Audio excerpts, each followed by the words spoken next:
Ty tupec, ty hlupák, ty nevzdelané decko agenta. Ty čo si práve povedal? Slobodne rozprávať? Tvoj vlastný fotér aj s k***ným Galkom a Hamranom chcú zatvárať ľudí za názor, ty malý, hlúpy nať. Ty nemáš právo rozprávať o slobode slova, kým stojíš vedľa hentoho fašistu. Nemáš právo. Čo si povedal? Čo si povedal, ty tupec?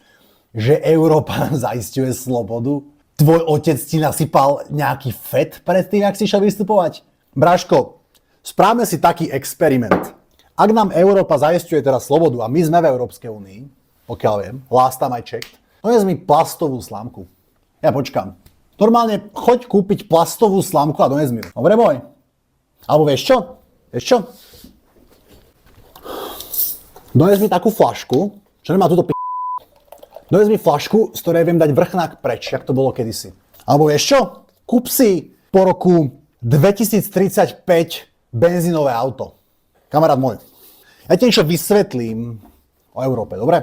Európa si veľmi rýchlo razí cestu pre status najviac neslobodného miesta na Zemi.